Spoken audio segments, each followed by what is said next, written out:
might not actually be missing $500 a month. You might just be losing those $500 before you ever get the chance to see them. Think about that for a second.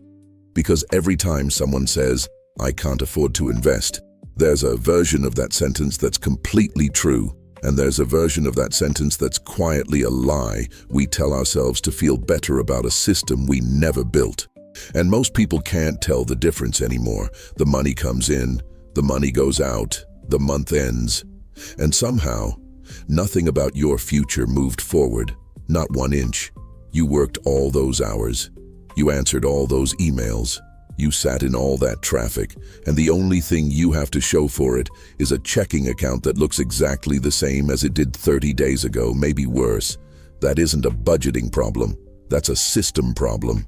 And until you see it, you'll keep blaming the economy, blaming your job, blaming your boss, blaming the price of eggs, when the real leak is happening somewhere you've never bothered to look. Before we go any further, if anything I'm about to say lands a little too close to home, do me one favor and hit that subscribe button. This is The Sleeping Investor, and everything we do here is built for people who are tired of pretending their money is fine when it isn't. Stick with me. This one matters. Now, I want to be honest with you because I'm not here to lecture anyone. $500 is a lot of money in America right now. Rent is insane. Groceries cost almost double what they did a few years ago. Your car payment is eating you alive. Insurance went up again for no reason anybody can explain. Gas isn't cheap. Student loans came back like a ghost nobody invited. Medical bills show up in the mail like little paper landmines. If you have kids, multiply everything by chaos. And if you've had even one emergency this year, you already know how fast $1,000 can vanish without you ever holding it. So I'm not going to stand here and pretend that everybody watching this has $500 hiding under their couch cushions. For some of you, that money genuinely isn't there yet, and that's okay. I see you. I'm not talking down to you. But this video isn't about pretending everyone has extra money. This video is about something more uncomfortable. It's about figuring out whether you're confusing real hardship with repeated disorganization, because those two things look identical from the outside, but they are not the same thing. One is a situation, the other is a habit, and only one of them can be changed this month.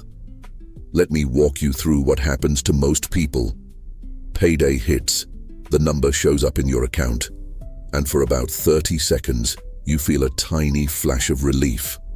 Then before you've even closed the banking app, your brain has already spent it. Rent, car, phone, insurance. That thing you forgot about. That subscription that renewed. That dinner you owe your friend for. That Amazon order you placed at 2 in the morning that you don't fully remember. The money isn't even in your hands yet, and it's already dead. It came in alive and it left as a ghost. And by Tuesday, you're looking at your balance, wondering where it all went. And the honest answer is, it went exactly where you let it go. It didn't disappear in one big decision. That's the part nobody tells you. Money almost never disappears in one big decision. It disappears in 20 small permissions that all felt harmless in the moment. The $8 lunch you didn't pack. The $14 delivery fee on a $15 meal, the streaming service you forgot you had, the free trial that started charging you 4 months ago, the little upgrade on your phone plan, the premium version of an app you use twice a year, the convenience fee, the processing fee, the tip on a screen that flipped around when you weren't expecting it, the new shirt because the week was rough, the drink because the day was long, the thing you bought online because you were anxious and clicking felt like solving something. None of those purchases feel like the problem. That's the trick. That's exactly why they are the problem. And here's the part that hurts. A lot of that spending isn't really about the thing you're buying. It's about the feeling you're trying to escape. Stress, boredom, loneliness, burnout, the sense that you work too hard to not have anything nice. That's a real emotion, and I'm not going to mock it. But anesthesia is expensive when you buy it $20 at a time, every day, for years. Now here's the second lie most people live inside without realizing it. The lie of when there's something left over. You tell yourself you'll start investing when there's money left at the end of the month. You'll start saving when things calm down. You'll start when the next raise comes. You'll start when this car is paid off. You'll start when the holidays are over. You'll start when tax season ends. You'll start when summer is done. And somehow, the end of the month never has anything left. Because the end of the month always invents a new reason. A birthday, a flat tire, a vet bill, a wedding you have to fly to, a friend's bachelor party, a weekend that just got expensive. If you only invest what's left over, you are letting your entire future compete against every impulse, every emergency, and every advertisement that shows up on your screen. And your future is going to lose that fight every single time. Not because your future doesn't matter to you, but because it doesn't have a seat at the table when the money is being divided. The fix isn't complicated, but it's deeply uncomfortable. You have to flip the order. You pay your future first, and then you live on what's left. Not the other way around. The moment that money lands, a portion of it should already be moving somewhere your impulses can't reach it. Before the rent, before the bills, before the apps, before you even open the banking app and feel that little spike of false confidence. If it stays in your checking account, it's going to die there. That's just how it works. So before you ever decide whether you can or can't invest $500 a month, I want you to do something honest. Track 30 days. Just 30 days. Every dollar that leaves your account, write it down or let an app do it. And then sort it into a few buckets. There's spending you actually needed. Rent, real groceries, gas to get to work, basic insurance. Then there's emotional spending, the stuff you bought because you were tired, sad, anxious, or celebrating. Then there's convenience spending, the fees you paid just to not have to wait or drive or cook. Then there's identity spending, the clothes, the upgrades, the things you bought to feel like the version of yourself you want to be seen as. And finally, there's invisible spending. The subscriptions, the auto-renewals, the roundups, the small charges you don't even remember authorizing. When you look at those 5 buckets at the end of 30 days, you might not find a clean $500 sitting there, but you'll probably find 80, or 150, or 220, or 300, and whatever number you find, that number is the most important number in your financial life right now. Because that's not just money. That's evidence. Evidence that you have more control than you've been telling yourself. Evidence that your identity is actually movable. The promise isn't that you'll get rich fast. The promise is that for the first time, your money will start to obey an order instead of just leaking out of your life. Quick pause. If this is hitting you in a real way, drop a comment and tell me which of those 5 buckets is your biggest leak. Not for me, for you. Saying it out loud, even in a comment, is the first time most people stop hiding from it. And if this video is helping, just tap the like. It tells me to keep making the honest version of these instead of the fake polished motivational kind. Now, here's something nobody talks about. You don't have to start at 500. You really don't. There's a ladder here, and most people skip the bottom rungs because they're embarrassed by small numbers. $50 a month is proof of identity. It says you are someone who invests, period. The amount doesn't matter yet. The habit matters. $100 a month is the beginning of a real rhythm. $250 a month is visible discipline, the kind that quietly changes how you see yourself. $500 a month is a serious system, the kind that compounds into something real over years. 500 is the target, but the habit starts way before the number gets impressive. You don't need to start with the number that looks good in a headline. You need to start with the number that survives the month, because a number that survives 10 months in a row will always beat a number that looks heroic for 3 weeks and then collapses. Now, I know what some of you are thinking. What if my car breaks down? What if something happens? Do I just sell my investments every time life punches me? That's a fair objection, and the answer is no. Before you invest aggressively, you need a small cushion, a buffer. something between you and the next surprise. For a lot of people, building up that first $500 to $1,000 of breathing room is the first move, even before the investing scales up. Then, once that cushion exists, you can split the flow. A piece keeps building your emergency reserve. A piece goes into long-term investing. And over time, both grow. The cushion isn't separate from investing.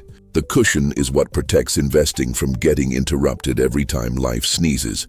Without it, you'll keep starting over. With it, you finally stay in the game long enough for the game to start working for you. But here's the real villain. The one almost nobody wants to look at: lifestyle creep. Most people don't run out of money because they earn too little forever. They run out of money because every time they earn more, their spending quietly grows to match it. You get a raise, the car gets nicer, the apartment gets bigger, the takeout gets more frequent, the trips get more elaborate, the "I deserve this" gets louder, and 6 months later, you're making more money than you've ever made in your life and you still feel broke. That's not a coincidence. That's the math doing exactly what you trained it to do. Lifestyle creep is when your future gets a raise, but your present steals it before your future ever sees it. Read that one twice if you have to, because that one sentence explains more financial frustration than almost anything else in this country. And once you see it, you can't unsee it. The car you needed wasn't really about the car. The apartment upgrade wasn't really about the apartment. It was about the version of yourself you were trying to perform. And performance is the single most expensive hobby in America. This is where the shift actually happens. And it's not a math shift. It's an identity shift. Investing $500 a month or $200 or even $50 isn't really about the dollars. It's about who you become when you stop being the person who pays everyone else and then checks if there's anything left for themselves. Before, your sentence was, "I pay everyone and I see what's left for me." After, the sentence becomes, "I pay myself before the world gets to bill me." That's a different person. That person still has problems. That person still has bills, stress, a job that's annoying, a life that's complicated. But that person stops feeling like they're walking in circles. And that feeling, that quiet sense that you're finally moving forward instead of spinning, is honestly worth more than any single investment return. Because anxiety is what makes people spend impulsively in the first place. Reduce the anxiety and half the leaks close on their own. Now let me show you something practical. And I'm deliberately not going to talk about 30 years from now, because 30 years feels fake to most people. Let's just look at 12 months. $500 a month for 1 year is $6,000 that got directed instead of vanishing. $250 a month is $3,000. $100 a month is $1,200. Even $50 a month is $600 that existed on purpose. The first year isn't about getting rich. Nobody gets rich in a year. The first year is about proving to yourself that your money can actually follow an order. Compounding does eventually become powerful, but compounding only matters after consistency exists.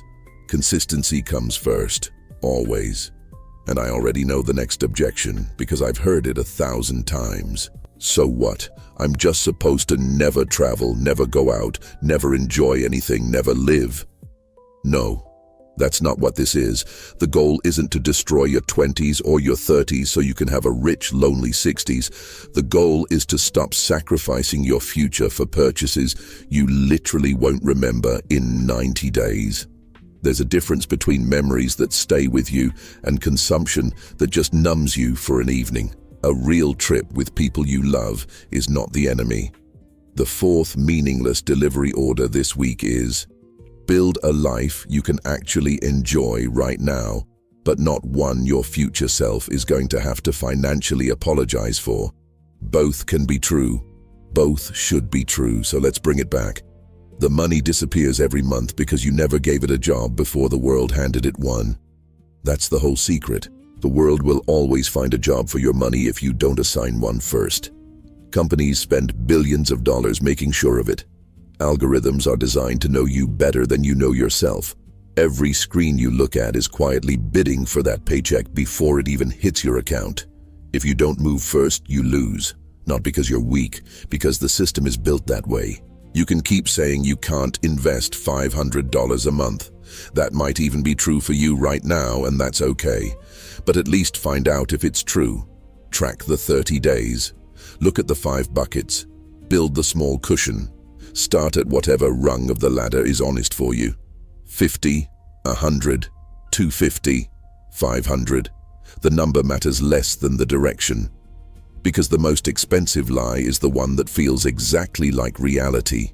If this hit you somewhere real, do 2 things before you click away. Drop a comment with the number you're going to start with this month, even if it's small, especially if it's small, because that's the one that actually survives. And tap the like if you want more of the honest version of these videos. And right now, on your screen, there's another video I made that goes deeper into exactly how to set up that system so the money moves before you even see it. Go watch that next, because here's the thing nobody can argue with. The month is going to pass either way. The only real question is whether your money disappears with it or whether, for the first time, some of it finally stays. Until the next video.